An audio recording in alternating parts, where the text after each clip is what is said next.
Hello दोस्तों, नमस्कार। दोस्तों, आज की कहानी है संस्कार। मैं आशा करता हूँ कि ये कहानी आपको ज़रूर पसंद आएगी। तो चलिए बिना देर किए हुए हम कहानी को शुरू करते हैं। ये क्या बहू, तुम बिना घूंघट किए बाहर से चली आ रही हो? मोहल्ले वाले देखेंगे तो क्या कहेंगे? हमारी इज्जत का ज़रा भी ख्याल नहीं तुम्हें? हमारे ख़ानदान में बहुएं बिना घूंघट बाहर नहीं निकलती। कितनी बार समझाया है तुम्हें, पर तुमने तो सास की बात ना मानने की कसम खा रखी है। तुम्हारी माँ ने तुम्हें सिखाया नहीं कि ससुराल में कैसे रहना है। निकिता के घर आते ही सास ने हमेशा की तरह तानों की बौछार करनी शुरू कर दी। निकिता की शादी 6 महीने पहले ही वर्ष में हुई। उसकी ससुराल में सास ससुर, एक छोटी ननद पूर्वी और उसके पति हर्ष ही थे। छोटा परिवार था। ससुराल में निकिता के लिए बहू वाले सारे नियम लागू थे। सास तेज स्वभाव महिला थी। घर में उन्हीं का शासन चलता था।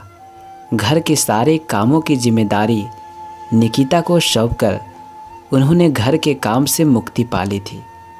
निकिता ससुराल के माहौल में रचने बसने की पूरी कोशिश करती थी।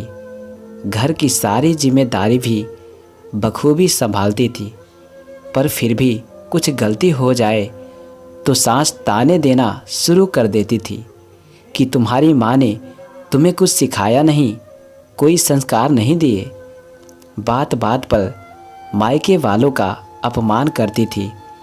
निकिता अपने संस्कारों की वजह से चुप रहती थी और कोशिश करती थी कि उन्हें शिकायत का कोई मौका ना दे, ताकि उसकी माँ के संस्कारों पर शोभा नाजी ताने ना मारे।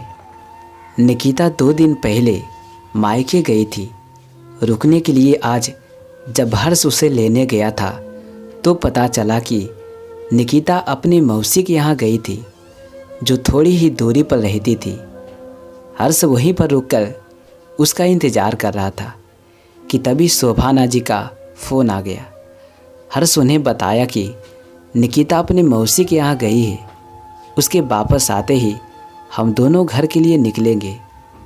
ये सुनकर शोभाना जी का गुस्सा 7वें आसमान पर पहुँच गया कि बिना उसकी इजाज़त के वो किसी रिश्तेदार के यहाँ कैसे चली गई। फ़ोन पर हर्ष ने न जाने क्या बात हुई। हर्ष निकिता को लेने उसकी मौसी के घर पहुँच गया। वो बहुत गुस्से में था।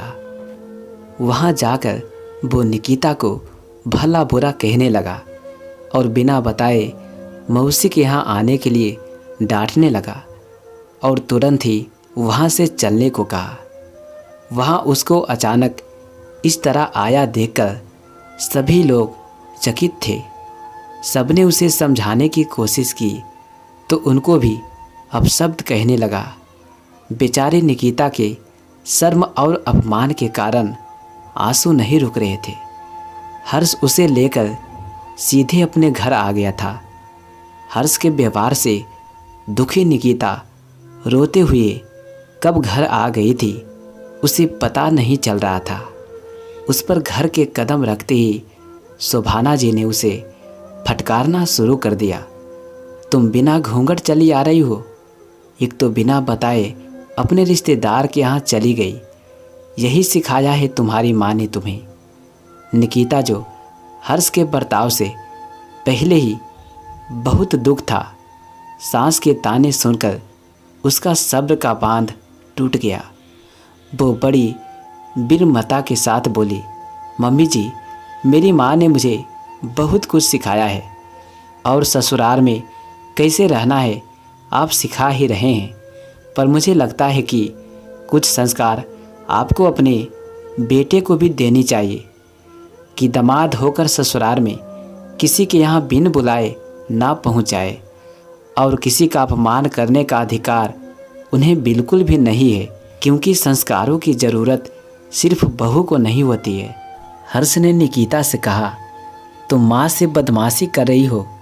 निकिता, मैं माँ से बदमाशी नहीं कर रही हूँ, बल्कि उन्हें बता रही हूँ कि जिन संस्कारों की उम्मीद वे अपनी बहू से करती है, उनके बेटे भी होने चाहिए।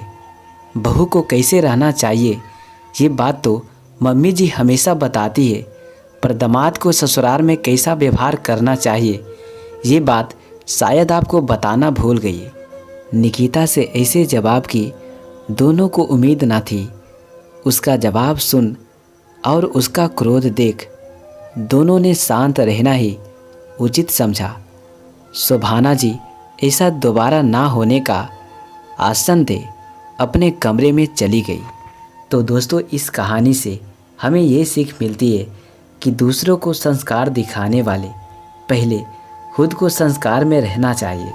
तो दोस्तों, मैं आशा करता हूँ, पूरा उम्मीद करता हूँ कि ये कहानी आपको ज़रूर अच्छा लगा होगा।